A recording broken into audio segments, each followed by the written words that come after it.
नमस्कार, स्वागत है आपका बोलता हिमाचल पर। आज है 4 मई 2025 और हिमाचल प्रदेश से जुड़ी हुई आज की बड़ी खबरों की जानकारी अपडेट्स हम आपके लिए लेकर आए हैं। हमेशा की तरह लास्ट तक आप इस वीडियो को जरूर देखिएगा और वीडियो को लाइक और अपने दोस्तों को शेयर जरूर करें। अगर आप नए हैं तो चैनल को आप सब्सक्राइब जरूर करें। पेश है आज की सबसे बड़ी खबरें। किसान सम्मान निधि लेने वाले किसानों की हो गया बायोमेट्रिक वेरिफिकेशन। किसान सम्मान निधि लेने वाले किसानों की फिर से बायोमेट्रिक वेरिफिकेशन होगी। केंद्र ने इस संबंधित आदेश राज्यों को दिए है। इसके अलावा केंद्र किसान सम्मान निधि को 6,000 रुपए से बढ़ाकर 8,000 रुपए करने जा रहा है। इससे हिमाचल के 9 लाख किसानों को भी लाभ होगा। केंद्र ने राज्यों को निधि बढ़ाने को लेकर संकेत दिए है। केंद्रीय मंत्रालय ने सभी राज्यों के कृषि सचिवों के साथ ऑनलाइन बैठक की। बैठक में हिमाचल से कृषि सचिव सी पलरासु ने भाग लिया।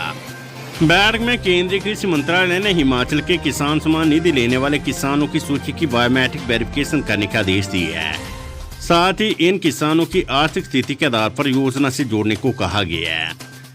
बैठक में बताया गया कि केंद्र को पता चला कि कई बड़े किसान भी इस सम्मान निधि को ले रहे हैं। साथ ही कई जगह किसान की जगह किसी अन्य के खाते में राशि जा रही है। इसको देखते हुए केंद्र ने योजना में बदलाव किया है। इसके तहत अब आसानी से किसानों के खाते में निधि नहीं जाएगी। आवेदन करने के बाद पहले किसानों की बायोमेट्रिक वेरिफिकेशन होगी। केंद्र के आदेशों के बाद हिमाचल में कृषि सचिव ने जिला ब्लॉक लेवल पर अधिकारियों को वेरिफिकेशन का कार्य जल्द पूरा करने के निर्देश दिए हैं। साथ ही पूरी वेरिफिकेशन के बाद ही किसानों के खाते में किसान सम्मान निधि की राशि भेजी जाएगी।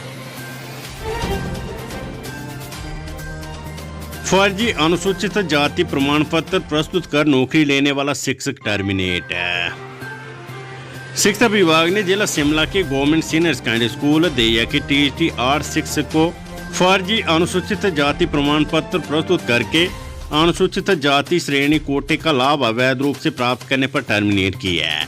विभाग के निदेशक आशीष कोहली की ओर से आदेश जारी हुए हैं। जानकारी के अनुसार अनुसूचित जाति बेरोजगार संघ हिमाचल प्रदेश की ओर से सचिव शिक्षा कार्यालय को इसकी शिकायत प्राप्त हुई थी, जिसमें आरोप लगाया गया था कि उक्त अध्यापकों को विभाग द्वारा TT कला के रूप में कार्यालय आदेशों के अनुसार 18/2/2009 के तहत नियुक्त किया गया था, जो बैच वाइज आधार पर अनुसूचित जाति IRDP के लिए आरक्षित पद के विरुद्ध क्रम संख्या 25 पर उपस्थित हुआ था, जबकि वे अनुसूचित जाति वर्ग से संबंधित नहीं है। इस दौरान पुलिस स्टेशन नेरवा में भी इस मामले पर FIR दर्ज की गई। खबर शिमला से संजोली मस्जिद को गिराने का आदेश, निचली 2 मंजिलें भी अवैध करार है।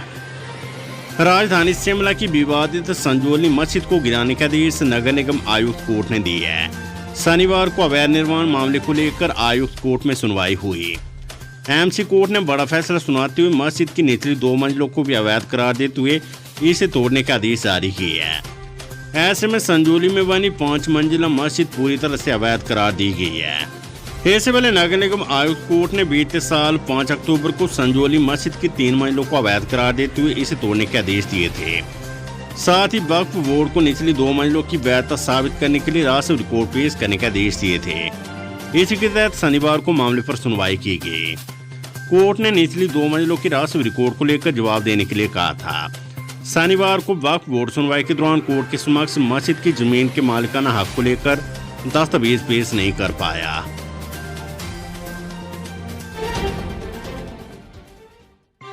डिप्टी CM मुकेश अग्निहोत्री की सोशल मीडिया पोस्ट ने मचाई सियासी हलचल, अटकलों का बाजार गर्म। हिमाचल प्रदेश की राजनीति एक बार फिर से गर्मा गई है। उप मुख्यमंत्री मुकेश अग्निहोत्री की ताजा सोशल मीडिया पोस्ट इस सियासी हलचल की वजह बनी है, जिसने राजनीतिक गलियारों में अटकलों का बाजार गर्म कर दिया है। उन्होंने अपने आधिकारिक सोशल मीडिया हैंडल पर लिखा है कि साजिशों को दौर झूठ के पांव नहीं होते। इस एक वाक्य ने प्रदेश की सियासत में कई तरह के सवाल खड़े कर दिए हैं। हालांकि पोस्ट में किसी व्यक्ति या दल का नाम नहीं लिया गया है, लेकिन इसकी टाइमिंग और अंदाज को देखते हुए इसे हाल ही में प्रदेश में सामने आई राजनीतिक उठापटक और विपक्षी दलों की बयानबाजी से जोड़कर देखा जा रहा है। वेदर अपडेट, 4 जिलों में आंधी तूफान और ओलावृष्टि का ऑरेंज अलर्ट, 8 तक मौसम खराब।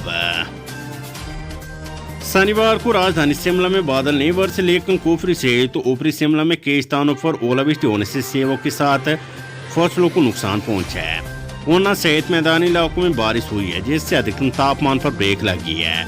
ऊना में अधिकतम तापमान 33.5 डिग्री रिकॉर्ड किया गया है, जबकि शिमला में 22.8 डिग्री रहा। ऊना में भी कई स्थानों पर बारिश और ओलावृष्टि हुई है।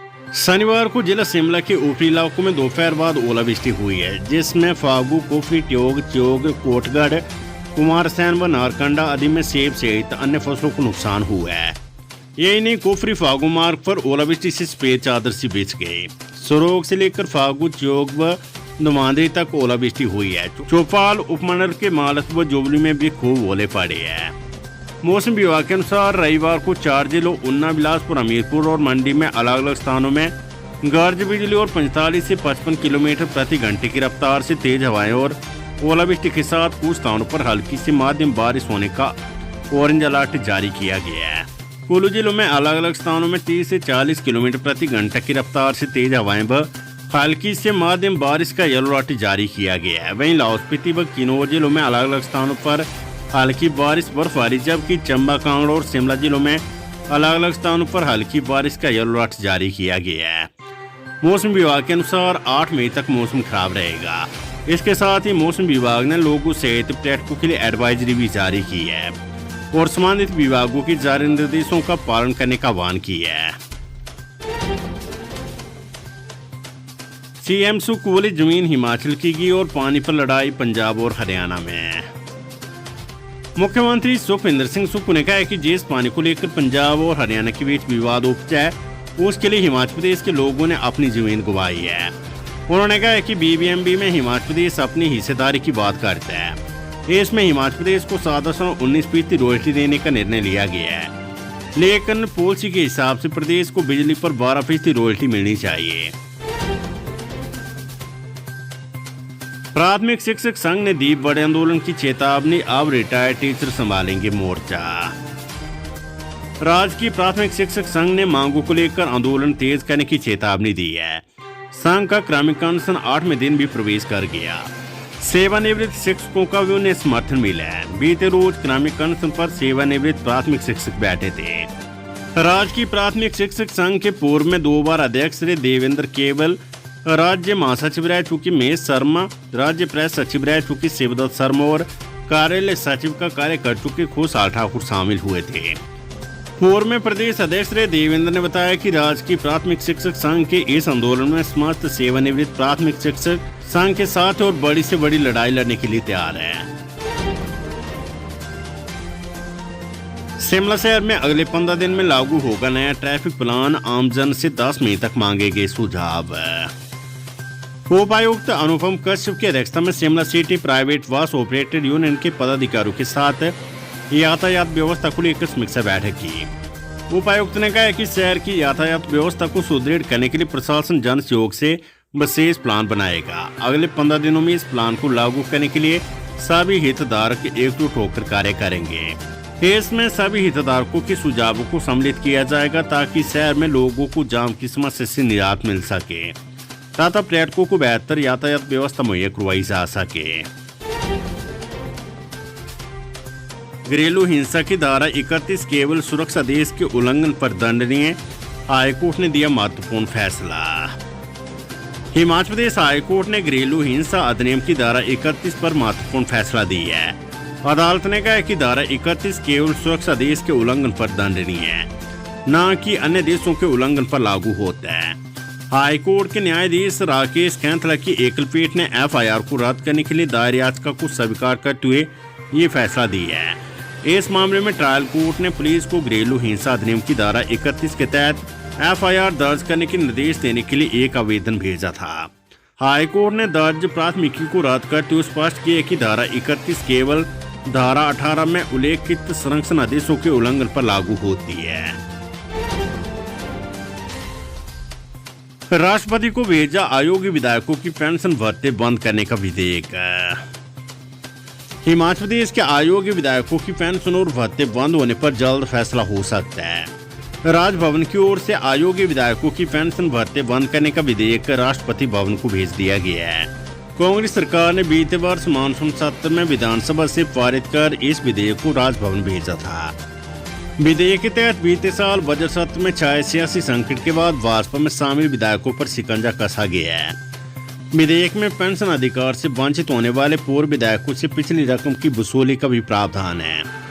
राष्ट्रपति से विधेयक को मंजूरी मिलने के बाद प्रदेश में नया कानून लागू हो जाएगा। हालांकि इसकी उम्मीद कम लग रही है। ट्योग में बैंक अधिकारियों की मिलीभगत से बड़ा फर्जीवाड़ा। शख्स ने जाली दस्तावेजों से लिया 56,63,000 रुपए का लोन। आर्थिक लाभ प्राप्त करने के लिए बैंक प्रबंधक व कैशियर से मिलकर जाली दस्तावेजों से 56,83,000 रुपए का लोन लेने का मामला सामने आया है। ये मामला जिला शिमला के ट्योग उपमंडल के तहत सामने आया है। मामले के अनुसार एक शख्स ने 4 लोगों के फर्जी दस्तावेजों और पहचान का दुरुपयोग करते हुए 56,83,000 रुपए का लोन ले लिया।